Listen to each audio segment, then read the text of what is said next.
Hi, my name is Colin Rhodes. My presentation is about trigeminal neuralgia, and for a little bit of background, this is something that my mother had surgery for during this semester, so it's something that I have a little bit of secondhand experience with. So, getting started, trigeminal neuralgia is uh, whenever the trigeminal nerve, which passes from behind your ear to your face, uh, arteries wrap around that nerve, causing intense pain. Some of the common treatment options are pain medicine. The most common pain medicine is Tegretol. And this is really common as a first treatment option because it usually works really well. But it's common to need higher dosage over time. And there are common side effects like drowsiness, mental fog, and imbalance, all of which I saw my mom go through. And they can include blood or liver problems. So over time, it does become a less and less desirable option. So, if you want a more permanent solution, there's three common surgeries. The first of which is radiofrequency lesion surgery. And it's a surgical procedure wherein a radiofrequency needle is guided by X-ray control to a natural opening in the skull. This needle is guided to the trigeminal nerve, and a radiofrequency heating current is administered through the needle to kill or destroy the trigeminal nerve. This results in a numbness of the numbness of the face, which eliminates the pain. The procedure is quick, minimally invasive, and has a very quick recovery time, but there are downsides. The numbness can be uncomfortable and can extend to the eyes, which can lead to eye irritants being unnoticed. It can also cause a weakness in chewing on the associated side of the face.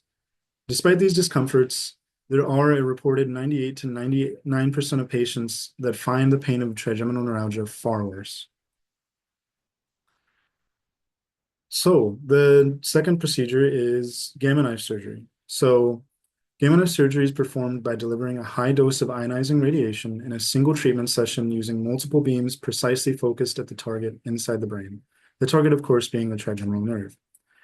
It uses the same approach as the radiofrequency lesion surgery, but instead of a needle, it uses radiation directed at the nerve, and it has similar efficacy and complications, but it is the least invasive option, and because of that, it's one of the most popular choices. Now, moving on to vascular decompression surgery. This is what my mom had. Um, the whole idea is you place a pad between the artery and the nerve to eliminate the pain without destroying the nerve. And it starts with a small incision being made in the back of the head and a small hole being made in the skull. An edge of the brain is lifted up to reveal the nerve, and that pad is placed between the nerve and the arteries. Um, it often leads to zero facial numbness and a complete elimination of the pain, but it is the most invasive surgery, and patients usually need about 2 weeks to return to work, and full recovery takes several months. Um, of the surgical option, this procedure only has 15% of patients report recurrent pain, and the second best option being the gamma knife has over 50% of patients report some amounts of recurrent pain. And because of that, this is by far the most successful option, but its invasiveness and risk for complications make it less popular. To illustrate the idea of these complications, it does require general anesthetic to have this procedure done, and it can still result in facial numbness. It can result in facial weakness, hearing loss, double vision, infection, bleeding, stroke, hydrocephalus, which is where there's extra fluid in the brain that's not supposed to be there, and cerebrospinal fluid leak, as well as other neurological deficits. Although these are very uncommon, they are risks associated with the procedure. And so here we have my contribution towards this topic.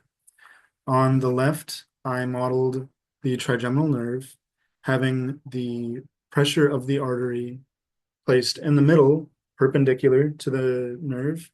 I used the correct diameters for both the nerve and the artery, which is just where the pressure is applied.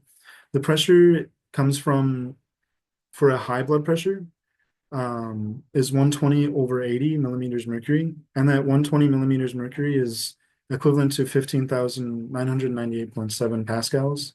And so that's the pressure that I used for both. And on the right, I modeled this same scenario with the Teflon pad on top.